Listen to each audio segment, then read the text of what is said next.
Blog Talk Radio.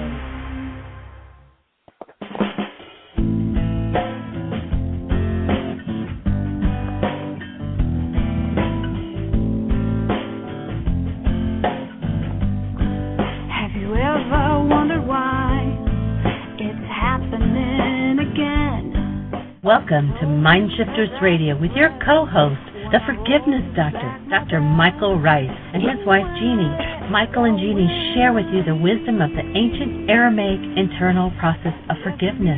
They offer tools and support 5 days a week from 2 to 3 p.m. Eastern Standard Time. They will support you in building a solid foundation within yourself to live in pure love. In Aramaic, Rakhma. Michael is the author of Why Is This Happening to Me Again?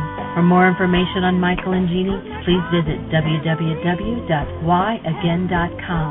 And now your co-host, the Forgiveness Doctor, Dr. Michael and Jeanie Ryce. And the truth that is rooted within me. Hi, and welcome to our show. Starting off a new week, and this is MindShifters Radio with the Forgiveness Doctor, Dr. Michael Ryce. And Michael is in Chicago area, and I am in Tennessee, and it's amazing what technology allows us to do these days. Our call-in number is 646-200-4169, and we would love to hear from you. We would love to have your questions and comments, and today is, we've been doing the Memorial Day, and today is date 85. Wow. Hi, Michael. 85 days out for Memorial Day. And why are we celebrating Memorial Day? Well, we decided that we would, this last Memorial Day, as many people were cooking hamburgers and drinking beer thinking they had a holiday, we decided that we were going to actually celebrate the lives of those who have been murdered in war, have been forced to murder, have been maimed and injured, emotionally traumatized, and brought those injuries home to their families. All of this tends to be kind of the stuff that isn't counted in the cost of war when you total up the money and the profits that are made.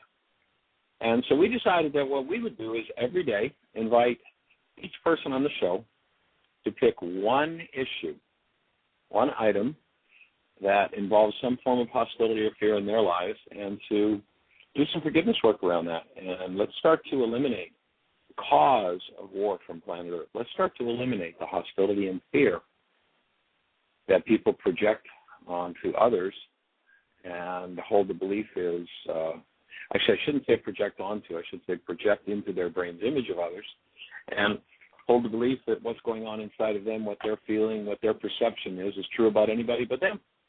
And to begin to own that is to begin to be able to change it.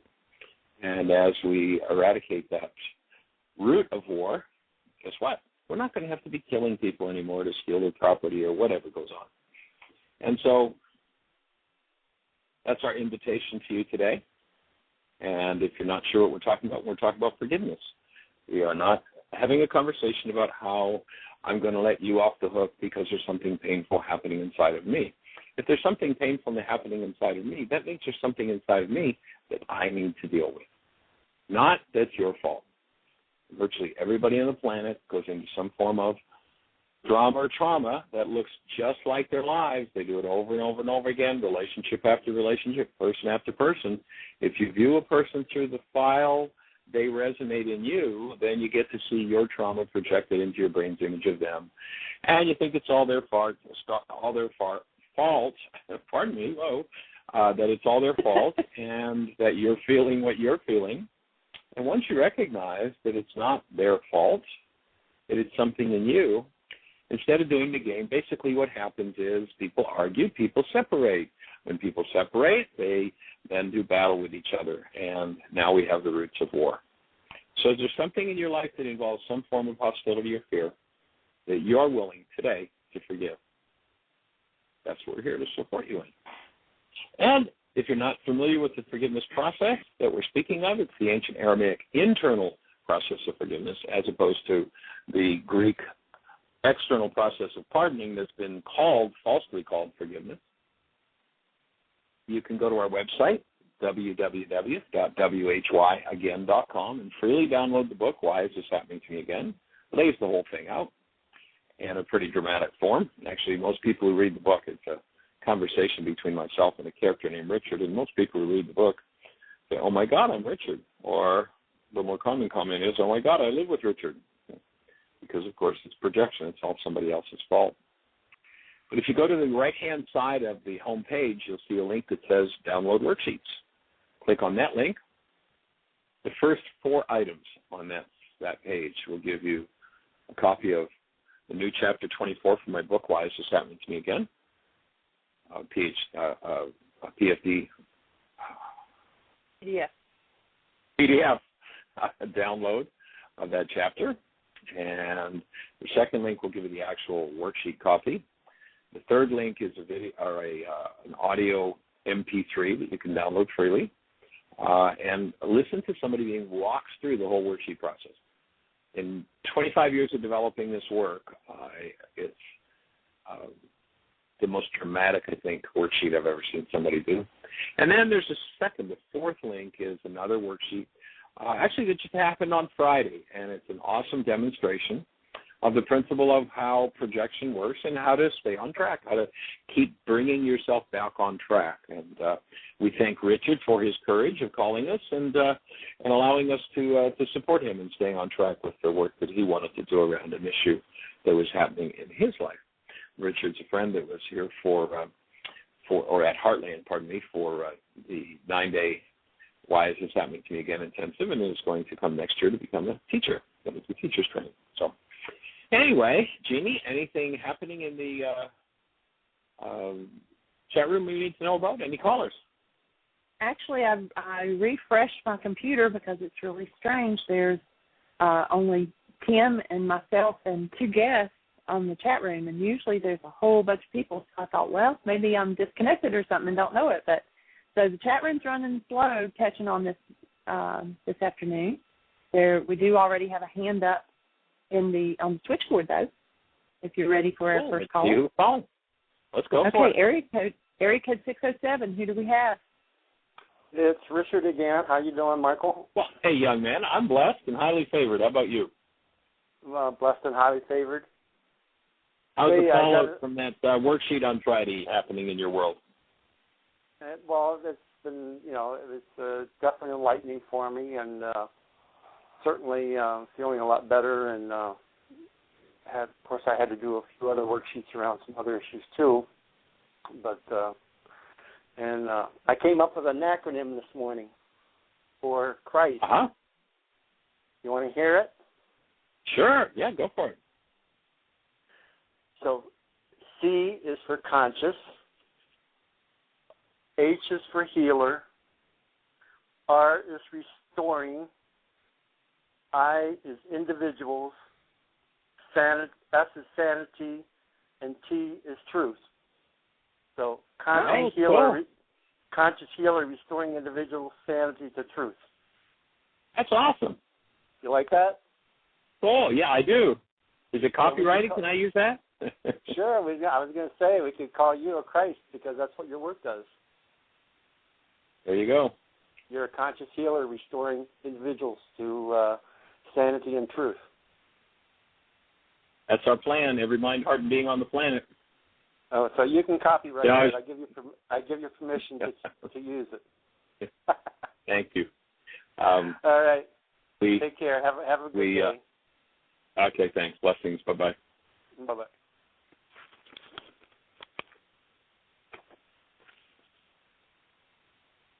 Cool.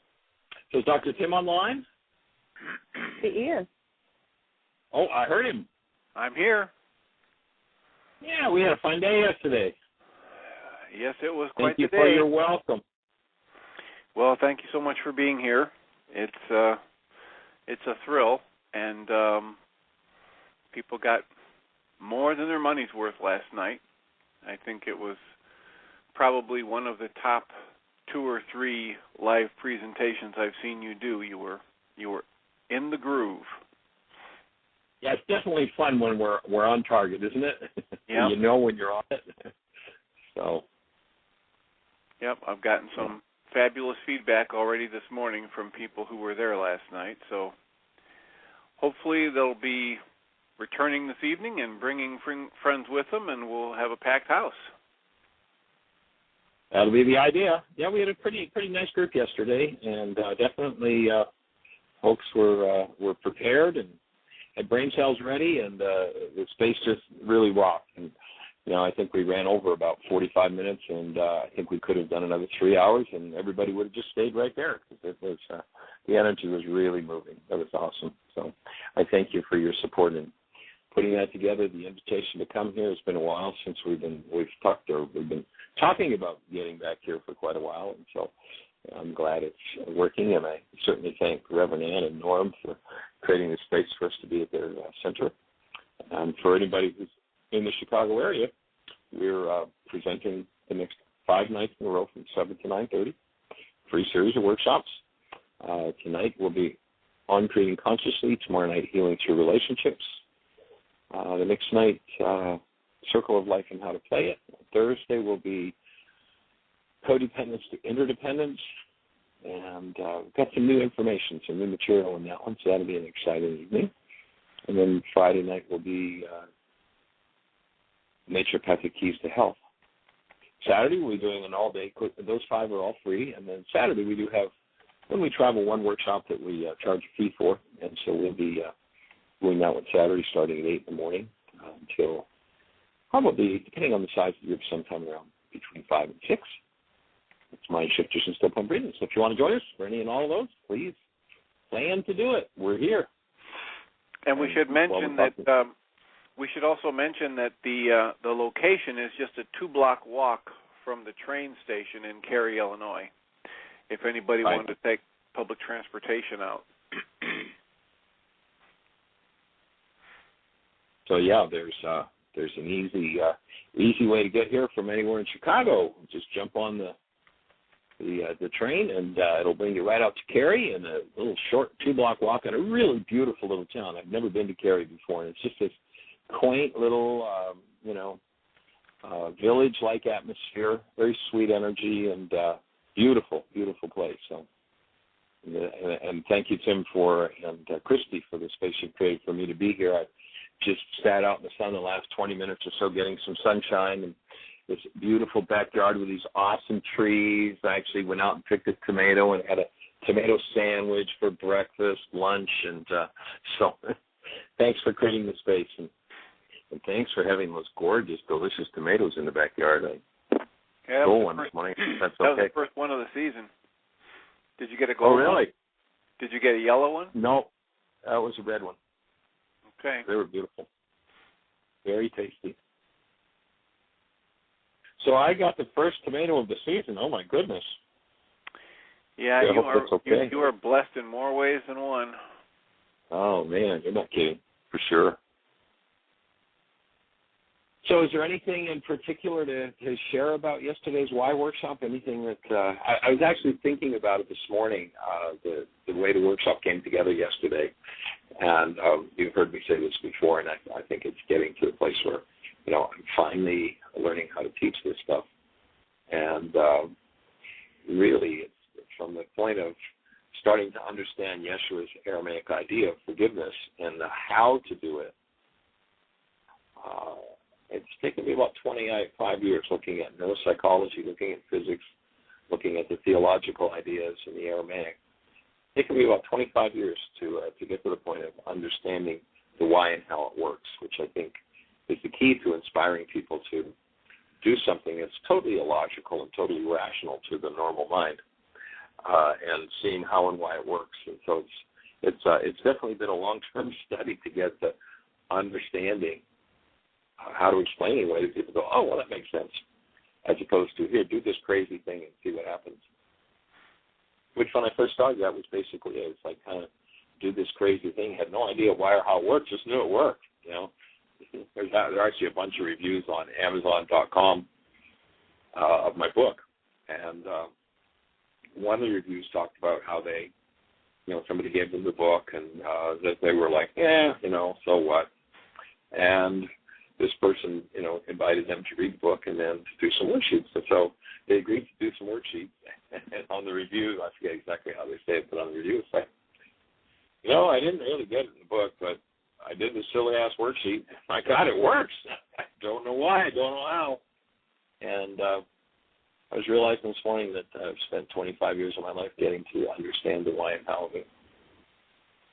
Hopefully, now that we've got that, it'll move to another level of taking it to every mind, heart, and being on the planet, because the way our culture is going, it's the only thing that makes sense. It is the key to reclaiming one's internal resources, and by doing so, reclaiming one's power. The minute one goes into the game of denial, you made me, that's the sum and substance of denial. Whenever you hear the words coming out of your mouth or a thought that resembles, you made me, you're in codependence, you're in denial, you're dissociating from what you need to heal. When you dissociate from what you need to heal, you just locked your power into that. And there's a reason why people feel powerless. There's a reason why people feel victimized. Got nothing whatsoever to do with what people do to them. It's got to do with the fact that they've lost their own access to their own internal resources, the hostilities and fears of the generations run them over and over and over again. And so when languaging that something in my life or somebody in my life or some circumstance or some event is the cause of what I'm experiencing, I have to hide the power with which I created that. And everybody that feels like a victim. And, once the victim role is set in, we need to be able to, and willing to, without blaming somebody else, able and willing to face all the victimhood experiences of our lives, all the times when we didn't know any better, or else we'll just take all of our victim roles and we'll just play the game of, well, now I'm your victim, I'll get rid of you, next, and I'll become their victim, next, and somebody could go into a relationship with Mother Mary or Jesus Christ himself. And if they're not willing to look at and deal with what their victim game is, if they're not willing to deal with all the drama and trauma they have around every time they were taking advantage of, beat up, blah, blah, blah, blah, blah, every time they created that result, then they would do the same. Oh, got to get rid of him. Got to get rid of that Yeshua guy. He's the problem in my life now. Got to get rid of that Mother Mary. She's the reason I'm in pain. And, it's just a game and the way it's played. And forgiveness is the key to reclaiming your power. So we're here to support every mind, heart, and being on planet Earth reclaiming their power and experiencing a true human life. That is a life that's lived out of the active presence of love. Well, one of the things... So any particular thoughts from yesterday, Tim? Well, one of the things was I mentioned this to you already. There was a woman near the end of the process who made the comment from a very calm place, and she said, I have a really hard time giving up my need to be right. Yeah. And that came up in a discussion again this morning with somebody who was at the group, right, at the workshop last night or yesterday afternoon, and maybe you could address something about the fear that's inherent either in giving up that need to be right or what we're afraid we might face if we give it up. But it's a very powerful motivator, and I've experienced it's the thing that keeps me most often locked in, as you said yesterday in the workshop, with my blinders on. And it's fear of what I might face or fear of who I might have to relate to differently. But that was one of the more powerful moments for me when this woman, who's very intelligent and very well read, said she understands the worksheet, but she's having a really hard time giving up her need to be right. Right. Well, I think one of the other dynamics in that, Tim, is also that there are underlying unconscious goals that we want to achieve. And if we give up the need to be right and let go of what's consciously in the way, that is, I'll get punished, I'll get beat up, whatever, then we also have to give up that unconscious goal that we're driving toward. And once we set that unconscious goal that we're driving toward, well, in order to be safe, I have to blah, whatever it is, that is unconscious from all the experiences of creating abuse, et cetera, and thinking oneself a victim, then what happens is that unconscious goal is going to be exposed, and they're going to have to give that up. And on a conscious level, the tip of the iceberg, what they see is, but I have to have this, I have to do this in order to survive. I have to do this in order to be safe. I have to do this in order to win. And so if they actually take responsibility instead of find somebody to blame, then they're going to have to look at that underlying motivation. They're going to have to clean it up. And because they think it's survival, there's a part of them that thinks, well, if I give this up, I have to give that up, and then I won't survive. And it's all just blatant unconscious insanity. But, that's the game in the world most people live in. Not realizing that one is love. If one lived in a world where they had to be right, they had to be perfect, they had to do it all in order to survive, then not being right means I don't survive. And so, and in the drive and the need to be safe, one finds all kinds of, like in a little tiny 9-bit mind, the mind will come up with all kinds of reasons, excuses to do whatever crazy thing one thinks it is that will keep them safe and get them what they want. They say, oh, I want this wonderful thing, but then they get close to it and they have to handle everything themselves. It's unlike this wonderful thing that's right there staring them in the face. It's like all they have to do is reach their hand out and receive it and accept it. But in order to receive it and accept it, they have to look at everything in themselves that refuses it, everything in themselves that they, well, but I don't want to look at, when this happened to me and when that happened to me and that happened to me. I don't want to have to deal with that, so I'll just leave instead. That'll make life easier. And then I won't have to, well, no, I won't get what I want, but then I'll survive. You see, I have a bigger unconscious goal, and that is being right means I will survive.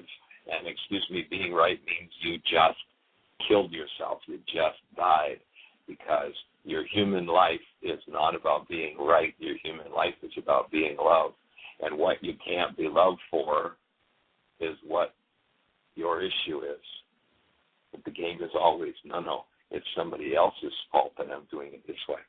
So it's the complexity of the dissociated mind, the complexity of the unconscious. And, I love how Carl Jung said it. He said, we do not become enlightened by imagining images of light. We become enlightened by bringing the darkness to the light, to bring everything that's based in hostility or fear. Every belief, every reality, every experience, every dogma, every doctrine based in hostility or fear has to be brought to the light. And, of course, in terms of the doctrine and dogma, what underlies that one is, and I was told that if I didn't do this, then I'd be going to hell. So now there's an even bigger threat. It's like this big unconscious mash of garbage that just keeps rationalizing and justifying the need to be right. And in so doing, giving up our human lives.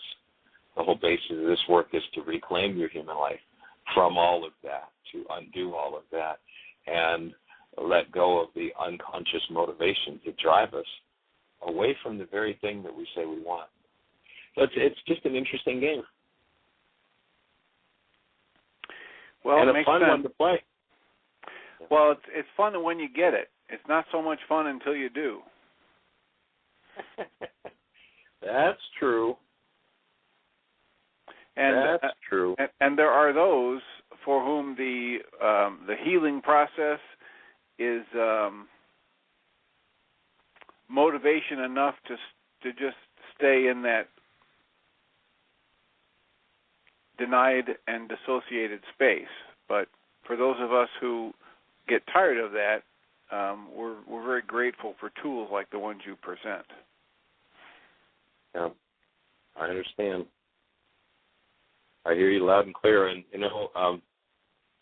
it's not easy to find someone who's willing to climb out of that hole and actually step up to the plate and be an actual adult and be responsible. It's easier to blame and be defensive than to take responsibility. And that's oftentimes the game that, from an unconscious place, the game that's played by so many people.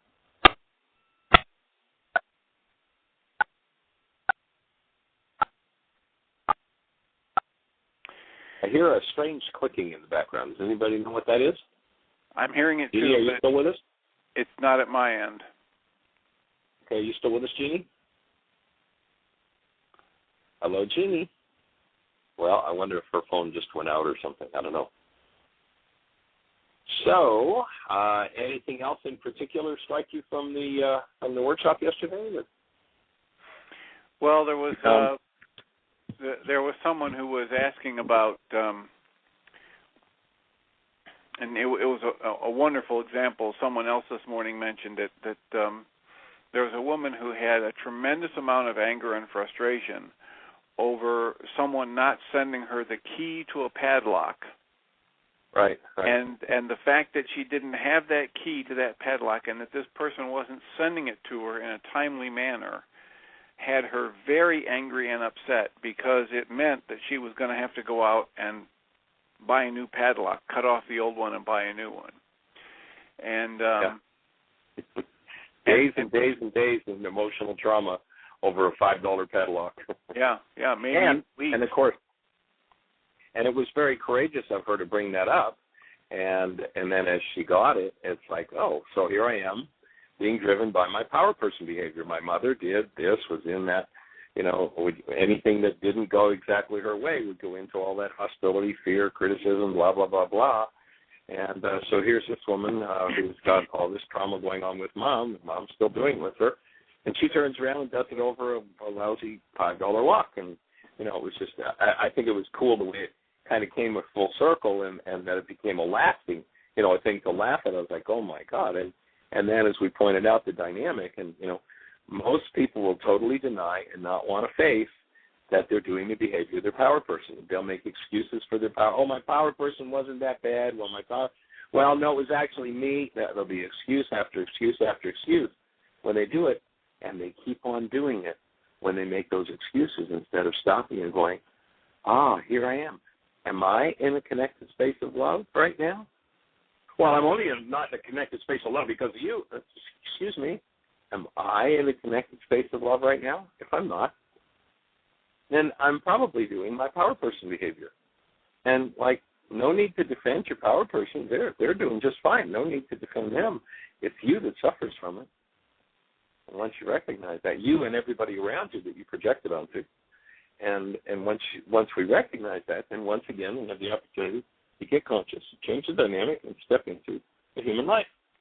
And, if you've got all kinds of drama and trauma and fear in there, stepping into a human life can be one of the most threatening things possible, even though you say, oh, that's one of the more, that's what I want to do. But what I want to do means I have to face what I've been doing.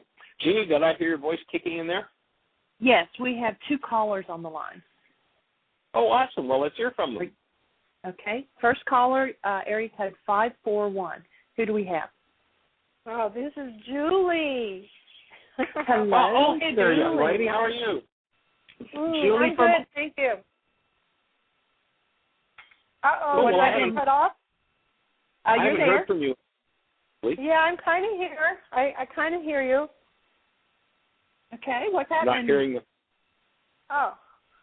I don't know. I better just hold still and sit somewhere. I just wanted to mention that I couldn't find my worksheets yesterday, and I was really going to do them, but I had stuff going on, so I made a list of what I would do the worksheets on if I could find them. And as I wrote the list, things became more clear.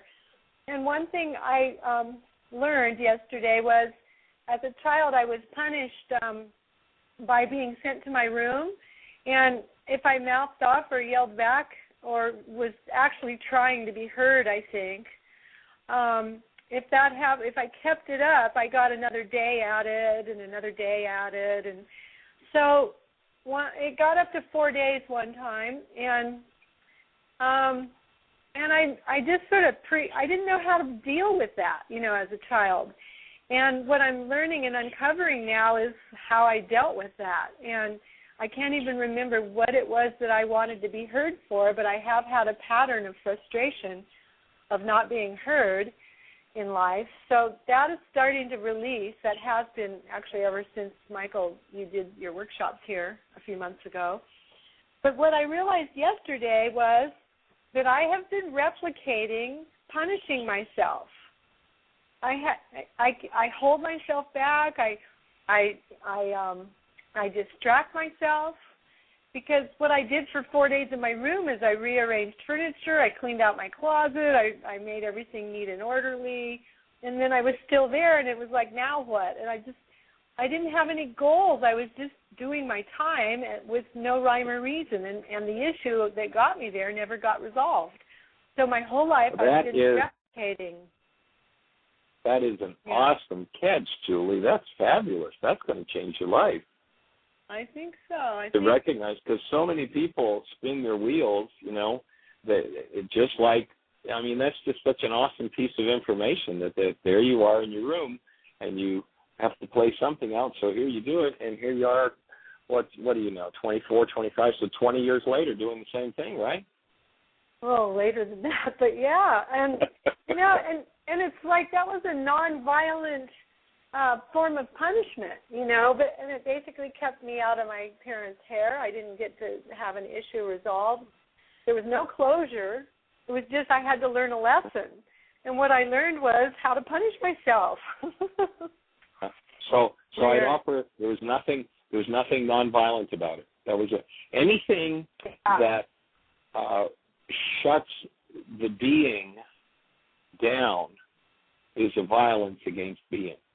Yeshua warned very carefully about violating those who, in his words, the children were such as these are the kingdom of heaven.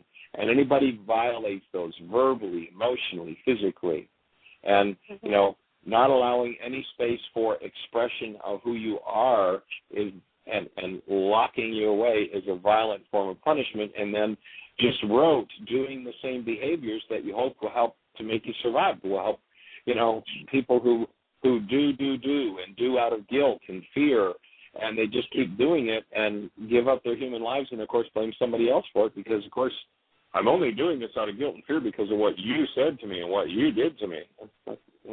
That's an awesome catch. Yeah, I'm just keeping myself out of trouble, and I considered myself lucky that I didn't get the kind of punishment my friends got with the belt. And so I just conditioned myself to staying out of trouble and really not expressing myself. I was just pleasing others, for there's no real benefit to that or reward. People don't care if I'm pleasing them or not. But anyway, I just thought I'd share that,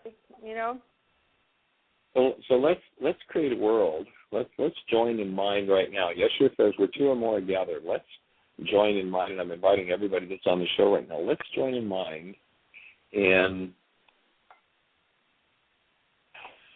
recognizing that a world without punishment is a safe, sane world, and that instead of punishment, there's this thing called discipline, and the root of the word discipline is disciple. It means properly taught. It doesn't mean properly beat up. And it's time for the verbal, emotional abuse. People say, well, they only ever yelled at me, or they only ever put me down, or they only ever accused me. So, so now I go around and do what? I yell at myself. I accuse myself because, if I wasn't doing anything wrong and I still got accused, then here I am accusing myself and being guilty because of what I didn't do.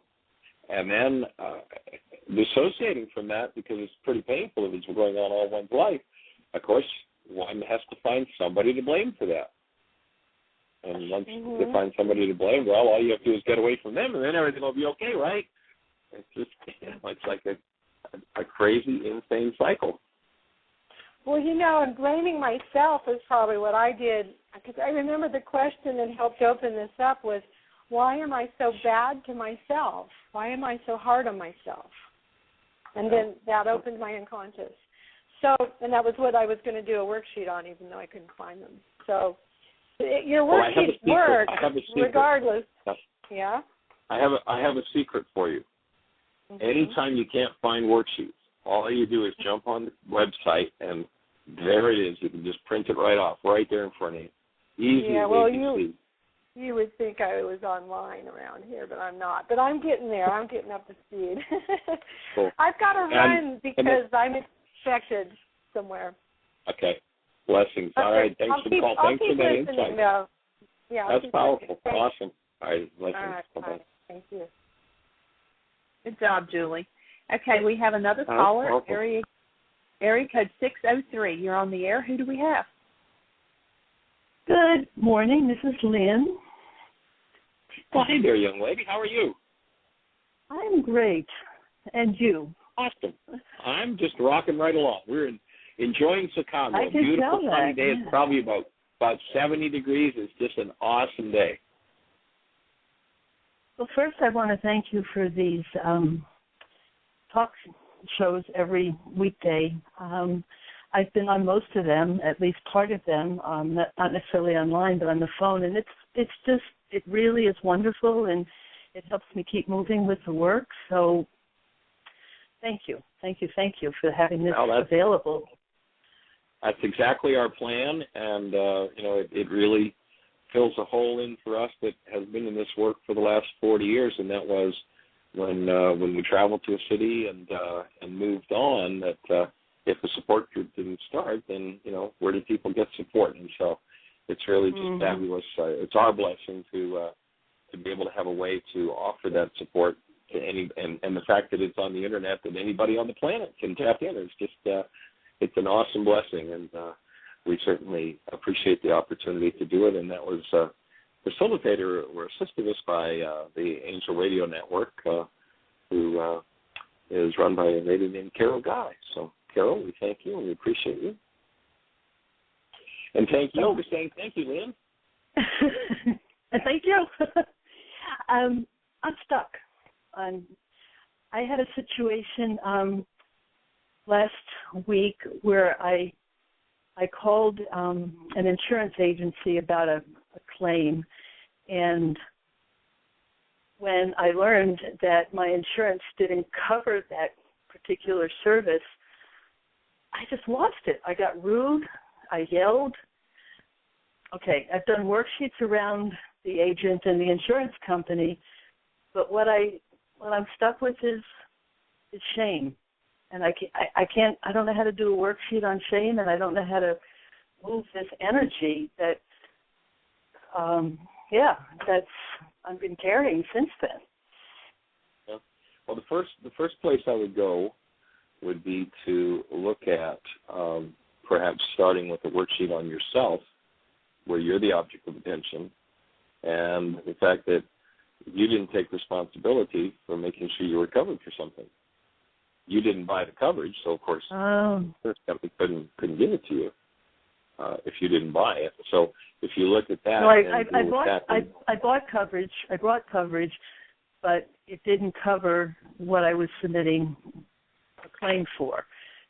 And so I didn't read. I didn't read the really fine print, to see that the scope of it. So your anger ultimately, quite likely, is towards self. I didn't take responsibility for buying the coverage that I needed, and maybe I didn't know I needed that, but here it is. And so I would say that would be the best place to start with the worksheet is on self, and not having taken responsibility to make sure this was covered, or that I bought this particular coverage. And as you do that, you'll probably, I suspect, uncover some issues of anger towards self that then were projected into your brain's image of the agent, and you'll get the opportunity to get right to the root of the shame. So, sort of. I mean, I've made many attempts to start this, so could you help me with 1, B, and C? Sure. Well, of course, you start off with your own name, and then what's the situation? I didn't take responsibility to make sure I was covered for this type of loss. So 1B is I didn't take responsibility? Mm. And make 1C sure I was covered is for this kind of loss. And then the C is I'm angry, I'm frustrated. And then D? Well, what would be the thought? If you look at the anger around this whole thing, what would be the thought? Maybe the thought is somebody else should have taken care of it for me?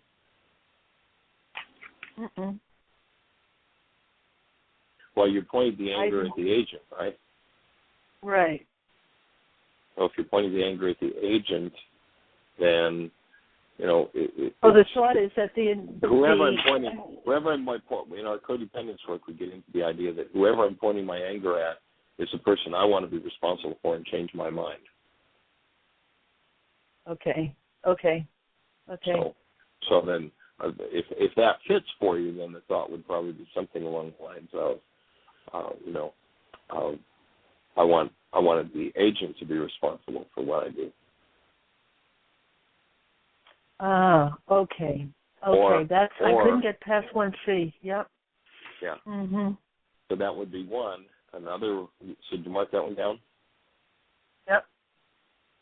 So another one might be, and towards self might be, and this might tap into a couple different worksheets, then it might be the thought that I'm incompetent or there's something wrong with me that I didn't do it, and there's your shame-based thought. That one probably would tie back into the shame, which again was projected on the agent. So the fact that I am asking her or the insurance company to do something that I didn't take responsibility for. Mm-hmm.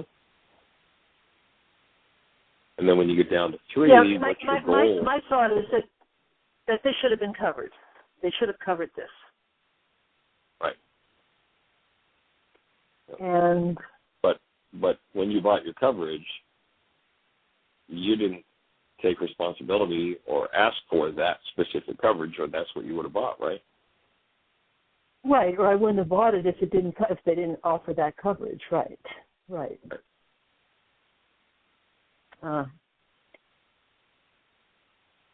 So on the worksheet with self as an object of attention, perhaps the goal would have been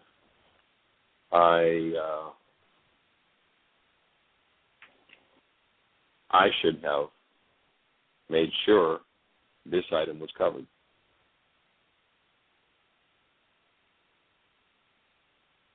So I was their response. Okay. And then as far as the linking worksheet with the agent, that thought might have been, or that goal might have been, I wanted the agent to know my needs and cover them whether I asked them to or not. That really resonates. And so as you cancel that goal,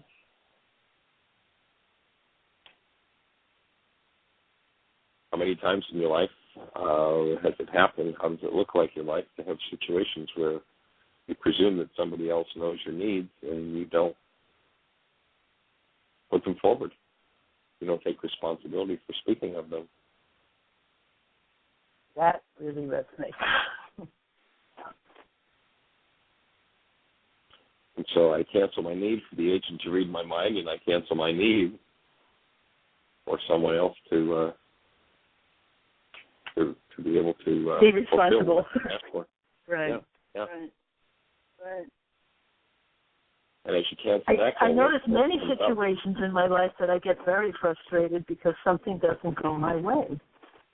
Just little things like maybe something doesn't work or something. I hit myself accidentally, or I just get so frustrated. So then, but it does come back to my responsibility. Yeah. And probably that file that you have in your mind on frustration, that's going to be one of your 77 times 70 worksheet issues, is cleaning up that frustration. You know, like it's kind of, when you think about it, it's kind of the, and this is another thing we go into in the codependence work, it's kind of infantile to think that everything and everybody should be right there to take care of my needs instantly and everything should go my way. But it's pretty common.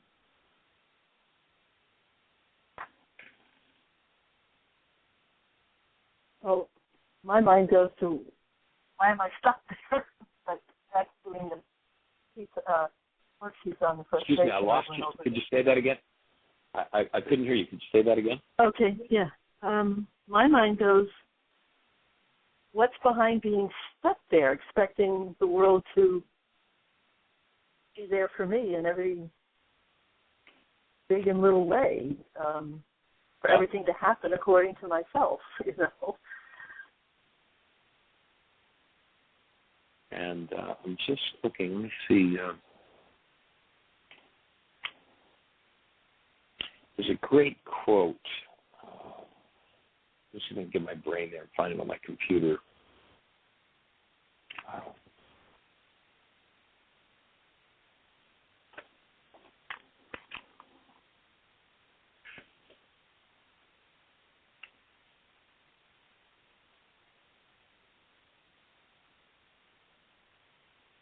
Just looking here, just 1 second.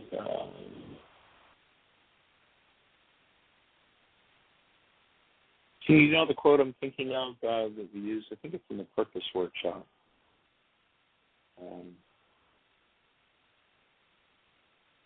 Give me a clue of how it goes so I know what you're looking for. Yeah, the quote that... Talk about reading my mind, huh? I'm trying to get his name to come to awareness. He talks about his purpose. I want to be used up when I die. Oh, Bernard Shaw. Shaw, yeah. Oh, yeah, you should remember that. It's George Bernard Shaw. Yeah. Let's see if I have that quote here.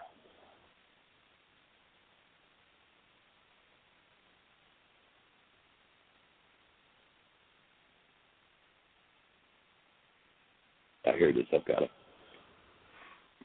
So here's in our Purpose Personal Power and Commitment Workshop, we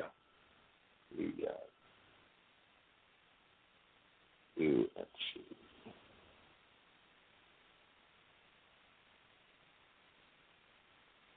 Talk about purpose, and I use a quote that George Bernard Shaw puts up. It's pretty cool. And here's what he says. Here's a little slow. It's taking a minute to come up.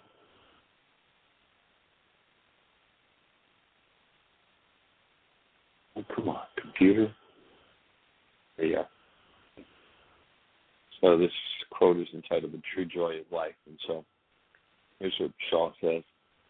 This is the true joy in life, the being used up for a purpose recognized by yourself as a mighty one, being a force in nature instead of a feverish, selfish little clod of ailments and grievances, complaining that the world will not devote itself to making you happy. He goes on to say, it's pretty cool way of saying it. I'm of the opinion that my life belongs to the community, and as long as I live, it is my privilege to do for it whatever I can. I want to be thoroughly used up when I die, for the harder I work, the more I live. Life is no brief candle to me. It is a sort of splendid torch which I've got hold of for the moment, and I want to make it burn as brightly as possible before handing it on to future generations. That's a pretty good description of the non-being mind, and of course we've all got that non-being mind that I want what I want when I want it, and so I love the way he says it. He says, again, this is the true joy in life, the being used up for a purpose recognized by yourself as a mighty one. being a force of nature instead of a feverish, selfish little clod of ailments and grievances, complaining that the world will not devote itself to making you happy. Right. Like, oh man, he nailed us, didn't he? Yeah, that's great, Michael. I tried several worksheets on with 1A as my selfishness. That's where I kept going with this. So that's great. That's great. This is good. This is good. I got a lot to run with. Thank you so much. Thank you so much. You're welcome. I think Michael is clearing his throat or coughing a little there. Thank you for calling in, Lynn. Thank you, Tim. Good to hear your voice. Oh, it's just been a great pleasure to share your work with people, and there are still people coming to me thanking me for turning them on to that audio of your August 2nd worksheet with Michael. So I'm sure that you're benefiting as much as everybody else, but I just want you to know the ripples keep going out, and thank you for your courage and your willingness to share. Well, it definitely has rippled for me. It's just been amazing. I feel like, what I'm talking about now is just so core to everything. And I tried every way I could to orchestrate to get to Chicago this week so I could participate there with you guys. But, it just didn't work out, but there'll be another time. So I look forward to it. Where are you located again? I'm in Oregon, and I have good friends in Chicago, and actually I lived in Chicago for a brief while when I did some training at Cook County Hospital. So. What part of Oregon? What part of Oregon are you in? I'm in Ashland, and I learned about Michael and Jeanie's visit after they came here from a friend. And I'm aware of the support group that Julie has, but I haven't been able to work that into my schedule yet due to prior commitments. So I'm going to give Julie a call anyway and see if we can get together outside of that time. He was just on the air a minute ago. Yeah. I'm going, oh, okay, that's Julie. And I have her phone number and address written down in my calendar. So, yeah, I'm going to give her a call. What's missing for me, I think, right now is I don't know about the still point breathing, and I'm really aware that that's the breathing part of this is really, I think Michael was talking about it last week, in terms of the neck down, everything gets stored. And without the breathing, I can feel that it doesn't always resolve with the worksheet. Yeah, the breath is definitely key. And two thoughts I have. Have you gone back and listened to that show that we did that day where you did that worksheet, that awesome worksheet? Have I gone back and listened? No. Mm-mm. Yeah. You might want to go back and download the MP3 and listen to it. There's probably there would be more gold into it. Pardon me, in that MP3 the second, third, fourth, fifth time around. And also, we did a show on Friday. Excuse me. Oh, I heard Friday's show. Yeah, I heard Friday's show with Richard. Yeah, that was good. That was a fun worksheet, and really, I think, demonstrated how the tendency is to want to talk about somebody else when what's happening is something inside of me. It's such a major principle to work through and to get done with. Well, I'll do that. I'll listen to that line again and see. I've been a little timid, but I'm not sure why. I'm not sure what I would. Being able to listen to yourself and where your mind was at then and the shifts that took place will empower another level of shift, would be my thought. I always suggest that people, put do a 3-thing and cut in their worksheets and put them in the binder and go back and review them. Second, third, fourth, 10th time around, there's another piece of gold in each one of them. And so having that live worksheet I would think, and especially as powerful as it was, as you are able to step back. One of the skills we invite people to develop is the ability to step back from their own minds, become the thinker apart from the thought, the feeler apart from the feelings, the actor apart from the actions. And as you do that, you develop this set of spiritual faculties that go far beyond the replicate mind. And in so doing, you are more easily empowered to catch the replicate mind at its game. And I would think, as powerful as that worksheet was for you, that it would have just some awesome benefits for you, some awesome gifts to give you. I'm not sure I heard words you said. When you go back and you work on the goal. You're cutting in and out. I'm losing you. How's that? Okay, you're back. Say it again. When you redo worksheets, you say it uncovers other goals that you have for whatever the situation or person or is. Is that it? Yeah, and when you look at the fact that whatever's firing in brain cells is what forms our reality, the collapsing of that reality opens a different space. And looking at that collapse when you're in still a different space will lead to, generally speaking, deeper insights into that situation. Okay, got it. That makes, I can feel that. Yep. There's a couple worksheets that I have gone back to, yeah. Right. And, Thank you. Go ahead. I was just saying thank you. Oh, you're most welcome. And, seeing as how Chicago didn't work out, maybe you want to look at September at Heartland and come and play for the intuitive development. We'll be doing the forgiveness work. We'll be doing the breath work and MindShifters, as well as the intuitive part of it. So if that happens to fit in the agenda, that might be a nice gift to give yourself. I had already a friend is visiting me and has bought a plane ticket to come then, so I'd have to undo that. Yeah. But maybe invite your friend to meet you at Heartland. Right. Who knows? Possibilities. I'm letting it come through, and I know where you are in Florida after all of this, so I'll find you. No, we'll be doing several things in Florida. Cool. All right. Well, thank you for your call, Lynn. We appreciate you. Blessings. Yeah.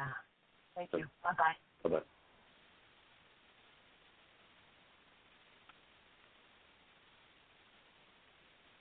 So is Jeanie on? Michael? I believe so. As far as I know, she's in Tennessee. I'm in, of course, Chicago. But Jeanie, are you there?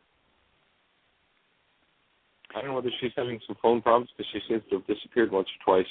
Okay, well, I just want to let you know we don't have time to cover it today, but I think it's Nene was talking about how she wanted to share her experience after doing the meditation to detach from negative energies from this other person that you did the other day. Right. And so she had some good experience with that. She saw him on Saturday, and her thoughts were neutral. She could see him in a distance. There was peace, and she had that loving condition in her mind. At the end of the night, he approached her for the first time with tenderness in the way he treated her, and so her thoughts were of recognizing him as a loving being, and so she got a lot out of that exercise. Awesome. Nice work, young lady. That's fabulous. And I think we're down to about 30 seconds here, so we'll just say thanks for being here. Come play with us in Chicago all week this week through Saturday, and then September the 16th to the 24th, 9-day intuitive development intensive at Heartland. And we hold that with these tools. You are now creating the best year yet of your eternal life. Blessings. Bye-bye. Thank you for listening to MindShifters Radio with the Forgiveness Doctor, Dr. Michael Ryce, and his wife, Jeanie, who present that internal Aramaic process of forgiveness. Michael and Jeanie are here every Monday through Friday from 2 to 3 p.m. Eastern Standard Time on Earth Angels Radio. For more on Michael and Jeanie, please visit www.whyagain.com. That's www.whyagain.com.